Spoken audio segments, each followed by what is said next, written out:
Ibogaine can help people with addictions, alcoholism, PTSD, suicidal thoughts, depression. It's all your own personal journey with Ibogaine and how it feeds you, reads into you.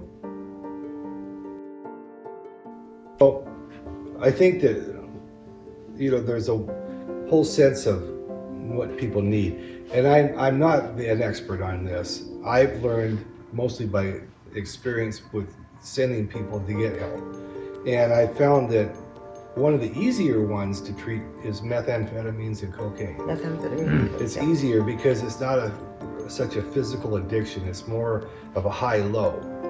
And what we usually do is have them wean themselves down a little bit, not off, but when you arrive, they know full well what the experience is going to be because we've opened that up to them. We've talked about it over and over again, what to expect, and then we're there for them when they come home. We talk to them countless hours. They become our new best friend when they go for treatment. We were picked up by cab. We were taken to the clinic, which was about 45 minutes away. We walked in. We were greeted by great people. We had some paperwork to fill out, and then they took us upstairs and asked us if we needed anything for anxiety or whatever. They gave us both, actually, the first starter dose of Ibogaine. Some clinics agree with that, some don't. That's what this clinic did. We went to bed. The next morning, they came and got us, took us downstairs. He was in one twin bed, I was in the other. We were dosed together. We were hooked up to EKGs. We each had an IV and a blood pressure cuff.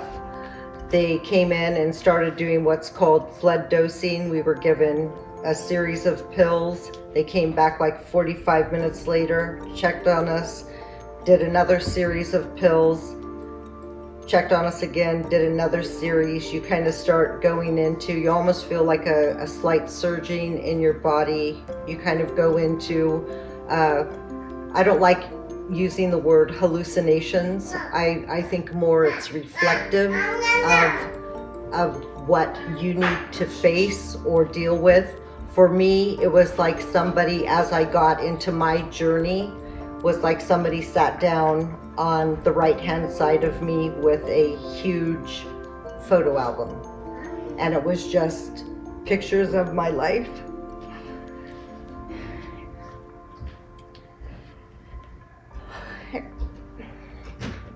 And it was a journey of facing yourself.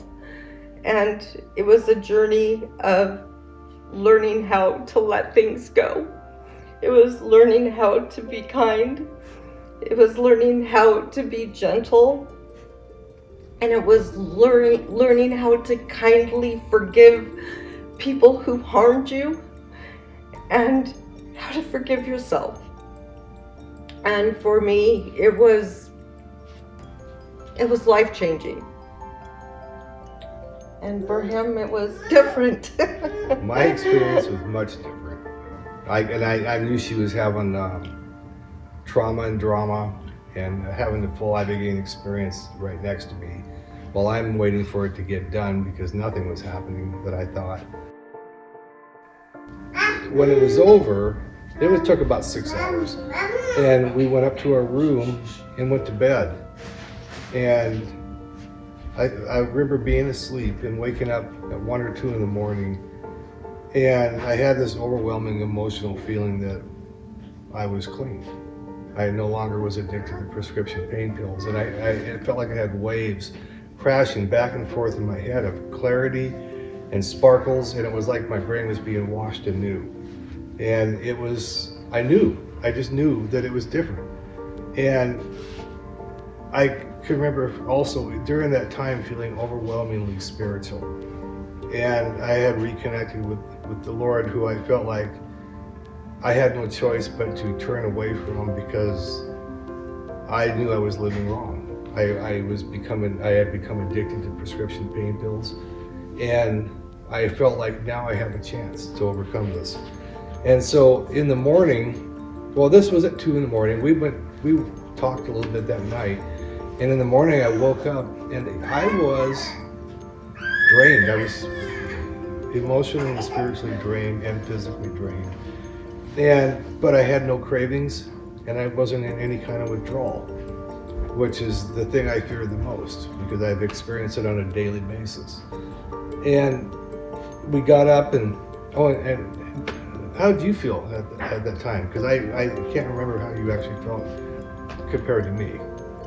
Well, for me, I think because my body had held so much depression and anxiety and trauma, and where I was trying to push it down instead of let it come up, that I actually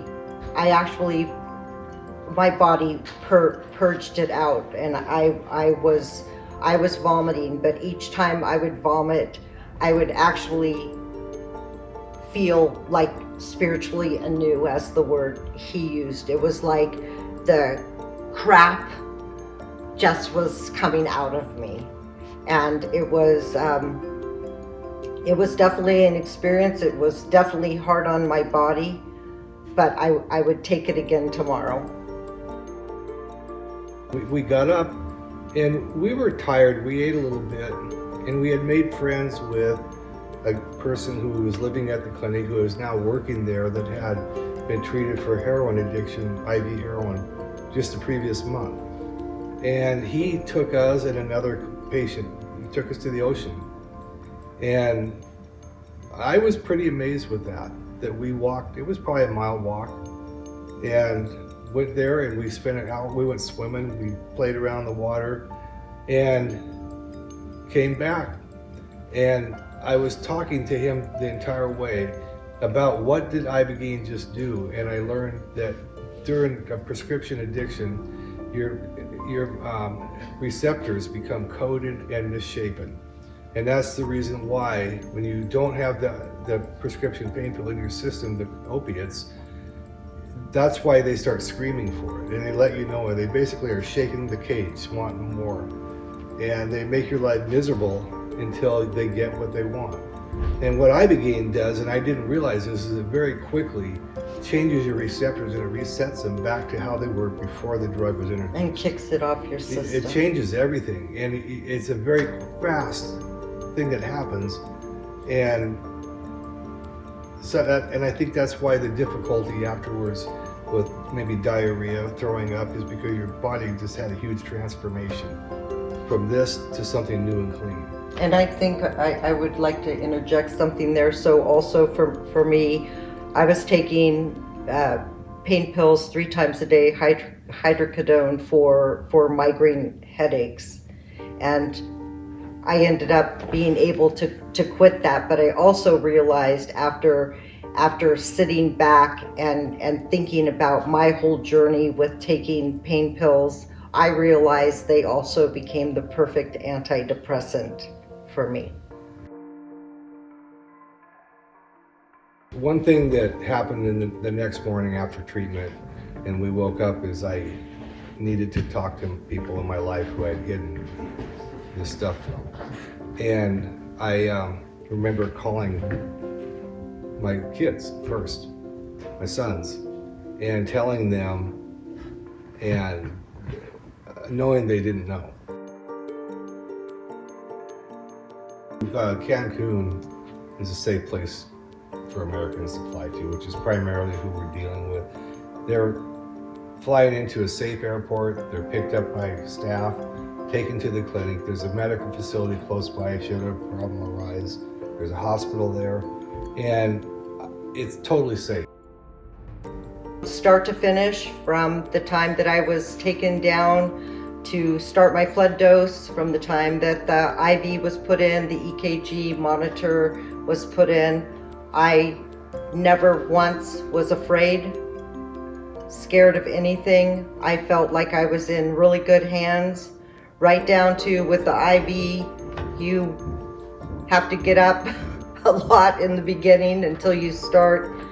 Everybody is spot on and very professional. we got home and just everything in our life was brighter. I mean, just even walking outside, the sky was brighter, the leaves were greener, just everything was almost new and exciting. It was being reborn.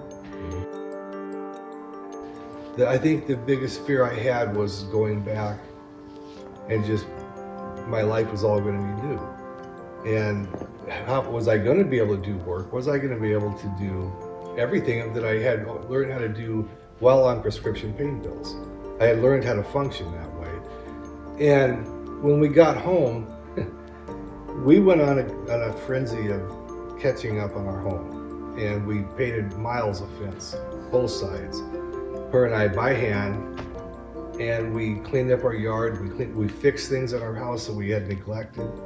And I think the one agreeable thing that we really felt like is we needed to pay this forward. And I remember coming home and being at the airport and telling everybody that would stop and listen to me what happened in my life and what I did and what Ibogaine did for me. And that's why here we are years later still talking about it. I got the opportunity to share our story with somebody, my story, and talking with this woman who was struggling and had been struggling with her addiction for 20 years, a long time, had no hope.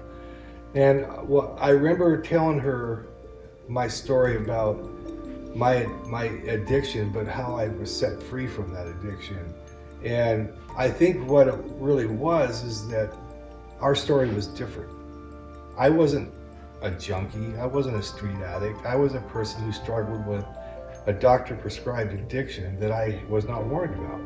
But I was the same person as they were. I struggled with the same addiction you had. I just was fortunate enough I could live my life. I figured out how to do my business, how to do my meetings, how to associate with family and friends and keep it to myself. I didn't have this wide swing of emotion and out of control, in control. I didn't have that. And after that, one night we were sitting home and we did a video for the clinic that we went to, and we left our phone numbers at the end of the video. And one of the guys called her and asked, Found me on Facebook. He looked her up on Facebook, wanted to know about her experience down there. And pretty soon we found ourselves talking to different people.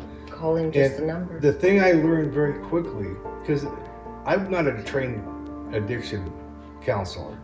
I don't know very much about a lot of drugs. I don't have this vast experience. And I learned very quickly that one addiction isn't so different from another addiction. The outcome is the same for all of us, which is it starts robbing you of your freedom. You become a prisoner to that. It takes away your joy. It starts controlling your life. And it happens in that progression. And I realized that we could talk to people. We could help them. And our story encouraged them to try something different and take a chance. And oftentimes we found pretty quickly that the people we were talking to had burned a lot of bridges in their life. And people no longer trusted them, no longer really wanted them in their life, wanted them to be gone. So often we had to talk to the parents, the wife, the husband, the uncle, aunt, whoever cared enough about this person to at least listen one more time and tell them about Ibogaine and what it could do for them. And we had to have a lot of faith in that process too, and what Ibogaine really could do to be putting ourselves on the line, because I'm not about lying to people. It wasn't about any part of that. I wanted them to go get healed and find freedom of it. And the shocking thing about all of it, I know we kind of swayed off of it, but this is the hardest part for me, was talking to moms and dads who their drug addicted 13 or 14-year-old child is living on the streets and they no longer knew where they were. And they would talk about Ibogaine with us, getting hope and wanting some help, and can this work for my child?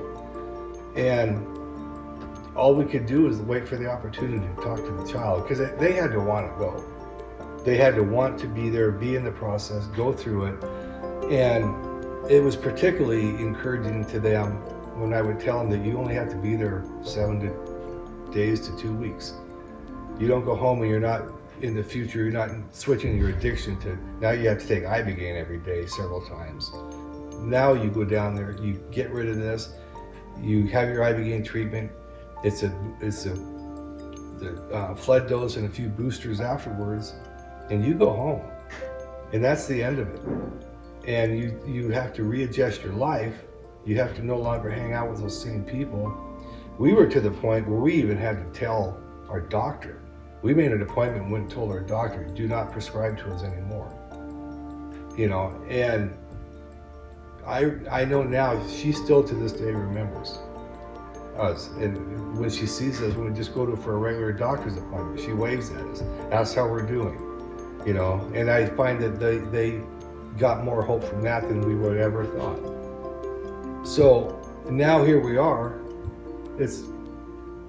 Sometimes it's 20 phone calls a night a piece.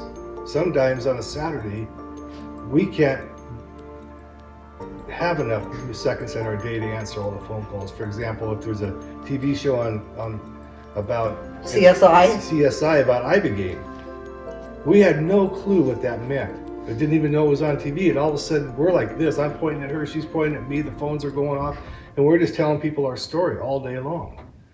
And so it's been exciting. And so that's why we go on. Call us and we can talk about this. I would love to be a part of your Ibogaine journey. I would love to be a part of setting you free, seeing you at the end of this. Believe me, after 6 years, I'm so happy for making that decision.